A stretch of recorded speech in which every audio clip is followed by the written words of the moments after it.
Holy fuckles, it's Knuckles!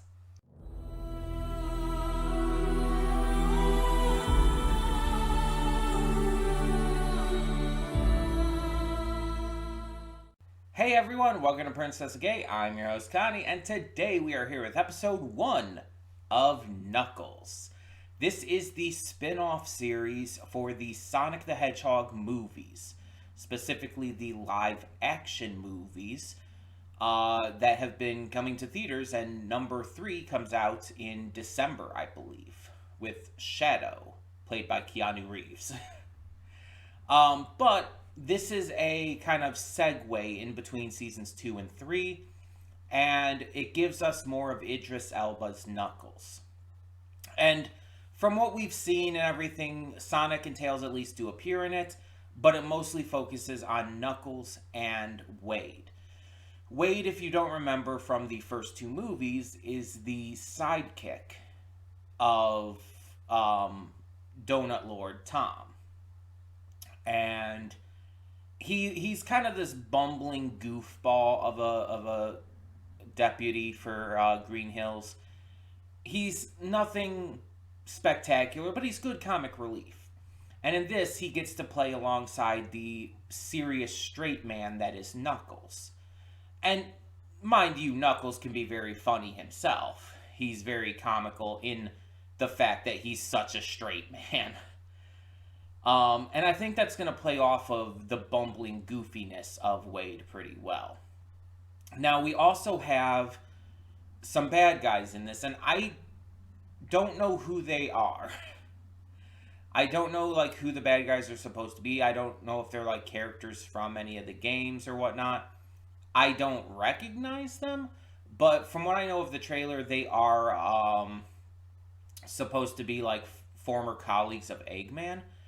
I also know that one of them is played by Kid Cudi, who I believe I heard is a big fan of just Sonic and video games and stuff like that. So this is kind of like a big dream role for him, which, if that is truly the case, that's awesome. I always love it when a person can, like, kind of achieve their dream role. 'Cause, like, just as an example of something like that happening, with JoJo's Bizarre Adventure Part 6, Stone Ocean, both the English and the Japanese voice actors for Jolene Cujo were huge JoJo superfans and always wanted to voice Jolene. It was always a dream of theirs, and both of them got to achieve that dream. And it's just that alone is awesome that they got to achieve that dream. But both the English dub and the original Japanese voice actor for the character is someone who had that dream, is just also amazing. That it's beautiful that ended up happening. And both of them did a fantastic job, which is not really surprising, considering how much passion they had for it. But, so yeah, Kid Cudi being in this, I based on the trailer, it looks like he's definitely giving it his all, and I'm excited to see what he can do. Now, I know there's at least one other echidna shown in this, which is interesting because I thought all the other echidnas were gone at this point, but I guess not. I don't remember the name, but people have said the name of the echidna, and people have said, like, he's in one of the games. Now, let me give my kind of history with Sonic games. I played the first few Sonic games, of course. I did not play a lot of the 3D ones. I kind of fell off with Sonic after a certain point. I don't even remember exactly which point it was. But it left me with that, where I haven't actually played, or seen played for that matter, I guess, a lot of the 3D Sonic games. So there's a lot of, like, I guess, lore that could be in them. A lot of characters and whatnot that I just would not know. And I don't even remember exactly where I stopped playing in the first place. I honestly have no clue. It was probably pretty early on in the game cycle, because I didn't play a lot of Sonic games.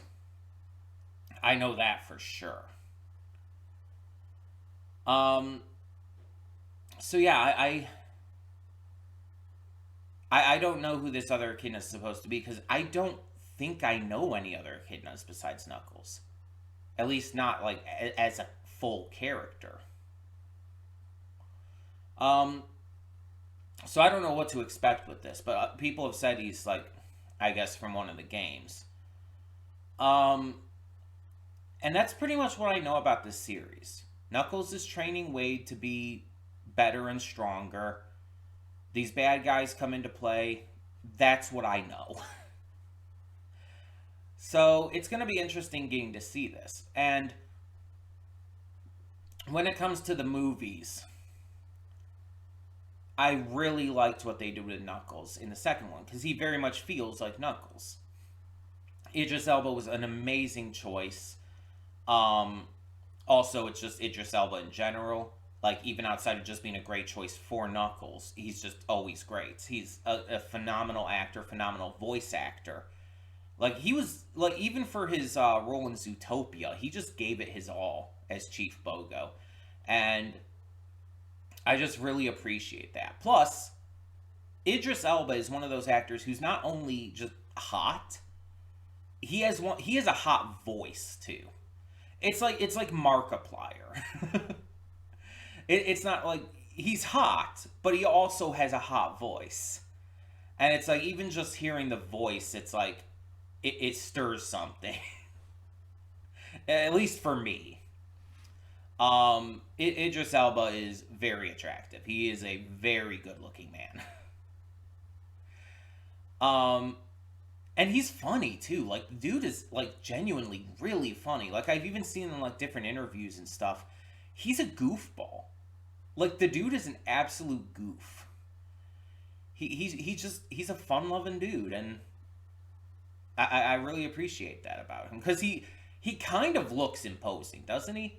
Idris Elba kind of looks big and tough and imposing, but the dude's like, from what I've seen and heard, he's an absolute sweetheart. He's a goofball. He's just super nice and friendly, and it's just you kind of get that a little more with Knuckles, especially once he warms up to the crew and at the end of the second movie starts being a little more goofy and everything, asking for grapes and getting excited over the ice cream having sprinkles, stuff like that. Which I obviously assume we're going to see a lot more of in this series. Now, this series is 6 episodes long, so it's pretty short. Pretty short. So there's not going to be a huge amount to this. It's basically a mini series, just to again bridge the gap between between the second and third movie. And I don't know how much it's going to tie into the third movie. I don't know if like there's going to be any big things that like really hook in. Um but it's definitely going to give us something for that because again it's been made a point that it's tying into the third movie, that it's bridging the gap between the two. So there's at least going to be something, maybe some little hints at things to come, maybe a few little Easter eggs and stuff. But I'm excited. This series has been like long in the waiting for me ever since I heard it was happening. I was just really hyped for it. And now we're finally here, and it's a Friday series along with Fallout for us. So I'm very, very hyped. But we have a lot of other hype stuff on the channel as well. See, Monday through Friday, every day of the main week, we have a bunch of different reactions we do to various series. On Monday, we also do YouTube reactions, which are mainly just donation rewards from people like you, viewers and subscribers to this channel. Every Saturday and Sunday, I upload movie reactions. Those are recorded earlier in the week, but I post them on the weekends so that every day of the week has something going for it. And of course, we also have started Spider-Man 2 on the PS5. Those videos will be posted every Tuesday and Thursday. So look forward to more of those coming in the future. I'm really enjoying the game from what I've played so far, and hopefully it just continues to be pretty spectacular. But we have some other stuff that occasionally pops up on the channel too, from AMVs to countdown lists and so on and so forth. But those kind of just pop up whenever I get to them. There's no real set schedule or plan, it's just when I get to them. So, yeah, lots of great stuff to look forward to on the channel, and always something for everyone. So, I hope you enjoy, and let's get started. So, when the screen fades to black, pause this redirect and go to the description below. Follow the link to the reaction because, yes, we do redirect our reactions just to deal with YouTube's bullshit copyright system. However, because of this, all of you get to see the full reaction. You don't have to pay, no Patreons, full reaction for everyone. So, after you watch the reaction, come back here to the redirect though, and continue the video, because after it fades to black and then fades back in, everything from that point forward will be my afterthoughts and will contain spoilers to the episode, as well as just my general final thoughts on the episode and like what I thought of everything that happened within it. So, that being said, as always, thank you all so much for tuning in, and I will see you at the reaction. And we are back, and we'll begin with spoilers in 3, 2, 1, now. So I believe I said it when I reacted to the first movie, and maybe when I think I did a review for the second movie, because I know I saw the second one in theaters. But I believe I said it that I'm a pretty casual Sonic fan, and like I said in the pre-thoughts, once the 3D era of games really started coming in, it's like that's kind of when I started falling off from the series. But I obviously do know certain aspects of things, and I know certain characters here and there, and various things like that. I'm just not like huge with the lore, and then some characters I just don't know, like Pachacomac or whatever his name is, the Echidna chief who is just a ghost wandering around now. Did not really know who he is. I don't think I knew any other echidnas outside of Knuckles, so yeah. I knew of the echidnas, I just didn't know like any specific others. So that was new to me. And there's going to be probably various bits of lore just that I don't know. Probably sprinkled in here a little bit. Now, this episode started off really strong. And I want to touch on a topic that people have talked about with the movies they're definitely going to talk about with this. And that's the human element. And this is an argument that has never made sense to me. And it's the same reason that it's never made sense to me when people bring up this argument with Godzilla movies and stuff as well. With the Sonic movies, I have heard plenty of people say that they wish there was less of the human characters in it. That they wish it was more entirely focused around these characters, and some even saying it should have just been animated. And that the human characters should have been just taken out. It should have just been the Sonic characters, period. No human characters at all. And it's kind of the same argument a lot of people make with the Godzilla movies. It's like, oh, we don't care about the human characters. We just want to see Godzilla and other kaiju smashing and clashing and stuff. And this has never made sense to me because it's like, no, you don't. You think you do, but you don't. Because here's the problem with, and I'm talking about the Godzilla ones here as the example. If we just had a movie that was just Godzilla, just the other kaiju, just the monsters, it would be boring as fuck. There would be nothing to connect to. There would be nothing interesting about it. It wouldn't be a good movie. You have to have the human element in there to balance it out. You have to have characters that we as people can connect to, for better or worse. We have to have characters that bring in that connection.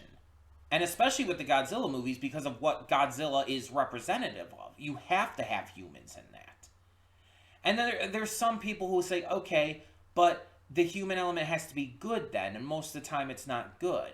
It's like amazing in Godzilla -1, but in most of these movies, the humans are just expendable random characters who you're not even going to remember. And it's like, I don't remember the names of any characters in Godzilla -1.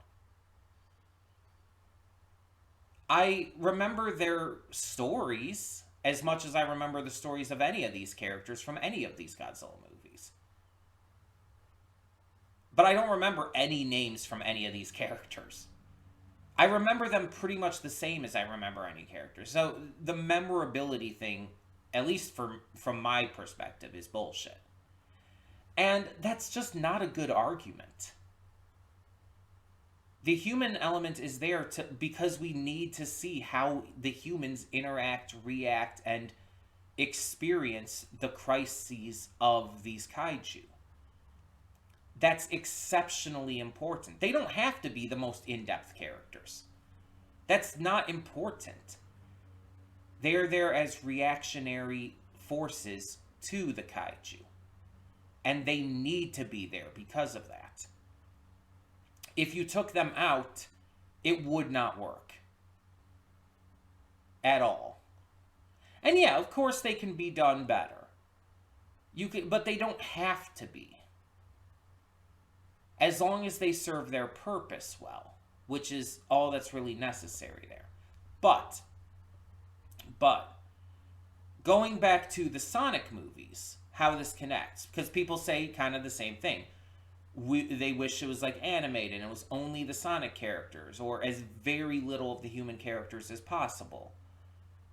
And it's just like, that, then what would be the point? This isn't an animated movie. Whether you think it should be or not, it's not. So saying you wish it was is just pointless. It's not an actual argument to make for or against this movie.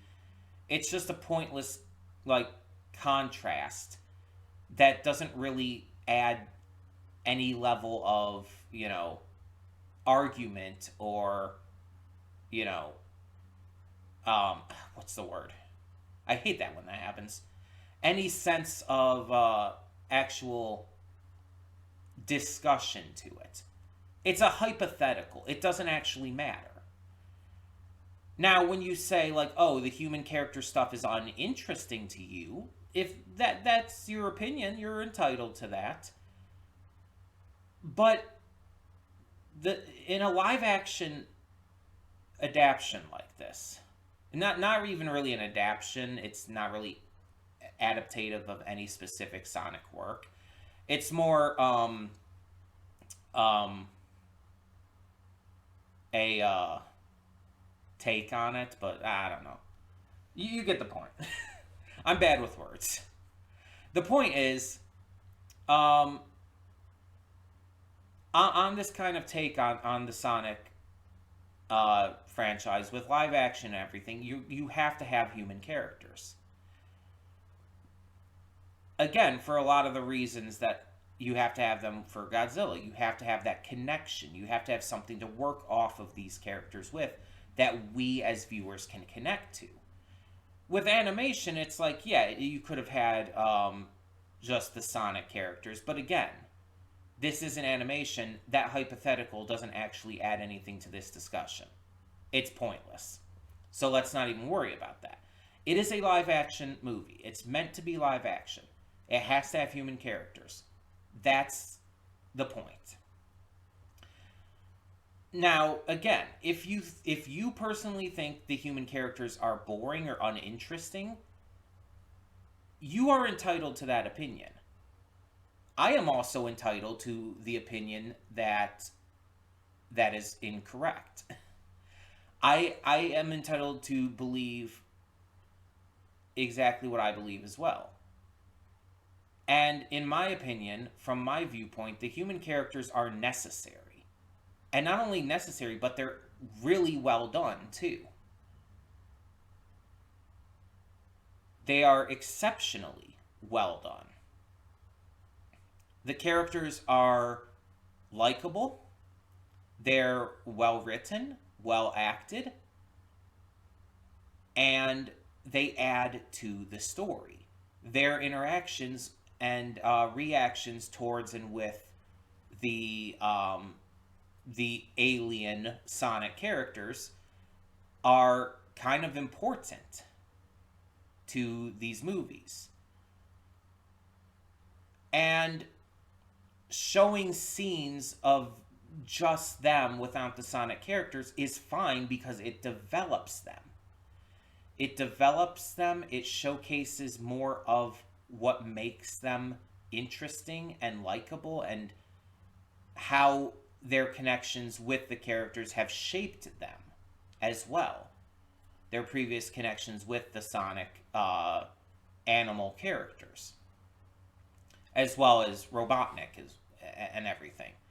And with that, you can't really you really can't have Robotnik without having any other humans in the series. I feel like it just kind of comes across as confusing. It's like, okay, why is there only a single human in this world? Like, every other character you ever meet is an animal, but only one human? That just doesn't make sense. So you have, if you're going to have Robotnik, you have to have other humans, especially if you're doing a live action like this. Now, I'm bringing all of this up. I've gone on this long ass rant because you know people are going to complain about this. Are going to complain about this series like having so much of a focus on Wade and everything. And it's like, why can't it just be Knuckles going on this journey? Why does Wade have to be there? It's like, it's developing Wade's character. Wade was a simple comic relief character from the movies. This is giving him more depth and intrigue. This is bringing more into him that, let's be honest, was needed. This is a good thing on every level. Not to mention, Adam Pally, I think his name is. He's charming as fuck. He's charming, he's funny, he's honestly kind of adorable. Like, he's doing a really good job with this character. He definitely works really well off of Idris Elba's voicing here and the Knuckles character. It's a great choice. It doesn't make sense to me, these arguments. And it's something I've never gotten as a bit of criticism against this series of movies, and, well, now series, I guess.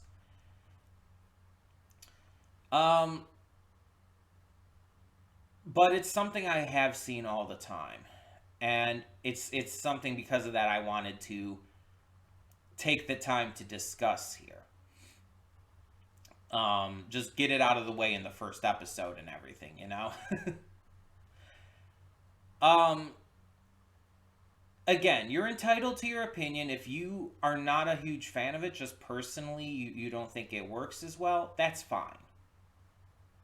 You are entitled to that opinion, but like I said, I'm entitled to disagree with you. I have that right as well. So, yeah, just difference of opinion there for sure. But I wanted to address it because it is something that always did personally just bother me. So I wanted to share my thoughts on it. But let's actually talk about this episode. So Knuckles is having a hard time fitting in because he's Knuckles. And this is no surprise. We kind of got vibes of this with the second movie and with the end of the second movie and everything. He's like, Yeah, he's not used to this kind of stuff. He's a warrior. He enjoys certain aspects of Earth life, like grapes and Cool Ranch Doritos and stuff, which, I mean, hell yeah, both are great. Two very different kinds of snacks, though. Grapes are healthy and very light and juicy, while Cool Ranch Doritos are dry and spicy. Well, not really spicy, but, spiced. And, you know, not healthy, really, at all. But very good, very tasty. Two very different kinds of snacks, but I guess Knuckles just has a very diverse snack palette, which fair enough. um, but yeah, he's having a hard time getting used to things and is still trying to just be, a warrior because that's all he's ever known. It's what he's been raised with and grown up as. And so he's causing trouble for the Wachowskis and just, the neighboring people and everything as well. He ends up learning from the ghost of his chief, who I am still like astounded that he's voiced by Christopher Lloyd. That's amazing. Um, but also it's like so he's a ghost and he's like just hanging around for some reason. But he informs Knuckles that Wade is needing help and everything, so Knuckles goes to help Wade. Finds out it's about this bowling thing, which at first he's not all about, but he quickly actually gets interested in it. And that's where our villains come in. Using technology that is enhanced with Knuckles' quills by this mechanic weapons dealer guy. These agents who are presumably like going rogue because like they shut off all of the normal intel and security and cameras and everything that were watching over Knuckles and all of them. They shut off that presumably against orders, and then the guy who found out about it they threw into the mushroom world. Well, kicked into the mushroom world. So are these agents like with the same government agency that we've seen in the first two movies? And they're going rogue and working with this weapons dealer who's, just a straight up bad guy? Is that what we're supposed to believe is happening here? Because that's kind of what it seems like to me.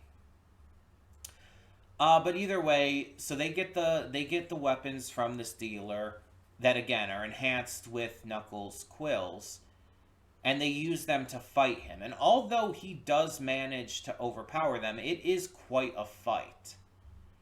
To the point where they have to resort to using a ring um, in order to, get him trapped. It's the only way to stop him, and it does work. Which unfortunately leaves Wade kind of just sitting around, like, freaking out and having to take action. So, yeah. Really, really fun, interesting start that sets things up really well. Gives us our villains right off the bat. And has a lot of good, fun shenanigans that we expect with these movies. Um, the animation for the characters, Sonic, Tails, Knuckles, it looks pretty much the same as the movies, but just a little less impressive. Like, I feel like it's maybe downgraded just a tiny bit. It's noticeable, but it's not like distractingly bad or anything. It's just like a little tiny bit, a little tiny downgrade to the visuals on the animated characters there. Um, it's definitely not enough to actually hurt anything, but like I said, it's noticeable. But yeah, all the characters that are returning, they're still very much them. The voice performances are still fantastic. A lot of great humor here. Um, I feel like a lot of the content I remember from the trailer was in this episode, which is always good. A trailer featuring most of its content from the first episode is a smart decision because that way it doesn't spoil much. That way it's not like this it doesn't reveal too much from the trailer. So I think that was a smart decision. I really like that. Having the bowling focus is pretty fun, because I have like taken part in bowling and even bowling leagues during my life. I've never been good at it. Wade is much better than I am. Like, very distracted to still get like 9 pins down is very good. The fact that that other guy, I don't remember his name. It said it, but I was it Jack or something? I don't remember. But the fact that he's like kicking Wade off the team for missing 1 pin. It's like, yeah, he needed to get a strike to win or whatever. But it's not like he did poorly. Again, to barely miss a strike while being heavily distracted is still very good. Like, honestly, that's really, really impressive.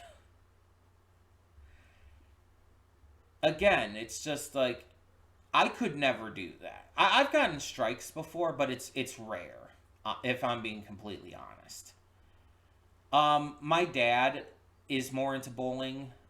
To be honest, he watches like pro bowling and stuff, and he is on leagues all throughout the year. So he's bigger into it than I am, but even he isn't like consistently that good or anything. And it's just like Wade getting kicked off the team feels unfair when he's that good. Just because he didn't get a strike in that moment, he missed 1 pin. That's a stupid reason. And then him like bringing the 8-year-old Girl Scout on the team because she's fiercer or something. She's more of a warrior. It's like, the fuck does that even mean? Because she's a little asshole? And I'm not afraid to say that. The kids can be little assholes sometimes. Like, that makes her more of a warrior? And it's implied that she's also really good. But, like, come on. Like, you're telling me she's a better fit for the team just because she's a little asshole instead of, someone super nice and friendly and gentle like Wade? That just automatically makes him like a less capable bowler? That's fucking stupid. That's really fucking stupid. But it endears us to Wade a lot, so there is that. Um, yeah, this was a lot of fun. It sucks that we didn't get to see Tom as well. But again, I can understand. Like, James Marsden is probably the biggest actor outside of Jim Carrey in the movies, and we're obviously not going to see Jim Carrey in this. So it kind of makes sense that we wouldn't see him. It's like they obviously Idris Elba had to be back, and Ben Schwartz and Colleen O'Shaughnessy. They did get Tika Sumpter though, and so we still have that. And they just explained away his absence, like he's out of town at the moment, which is fair and understandable. It works. Um, yeah, it sucks that they couldn't get him back, but the way they explained it works out. It's fine, and he'll be in the next movie, so all good on that front. Um, but yeah, so it's gonna be interesting. How is Wade gonna like track them now, the bad guys? Is he gonna follow them and try to like free Knuckles through that? Because that would be pretty interesting. Um, it's just a good start. It's a very strong start. I really like this episode, and I'm very excited to see where this goes from here. But blah, blah, blah, blah. I can't speak. Besides this, we do have a lot of other great shows on the channel. Every Monday through Friday, we do a bunch of different reactions to all these series. And on Monday, we also do YouTube reactions, which are mainly just donation rewards from subscribers and viewers like you. Every Saturday and Sunday, we have movie reactions. They're recorded earlier in the week, but are uploaded on the weekends so that every day can have something in it. And on Tuesdays and Thursdays, we are currently playing Spider-Man 2 on the PS5. Really enjoying the game so far. Just really excited to get into more of that. A lot of great stuff on the channel. Always something for everyone, even as things change and rearrange. So hopefully you'll find something that you can really enjoy on the channel. And yeah, see where it takes you. That all being said, though, as always, let me know in the comments what you thought of this episode, but no spoilers. I believe all 6 episodes released at once, so no spoilers. Thank you so much, though, for tuning in, as always, and for now, I'm Connie, and I'm signing off. See y'all next time.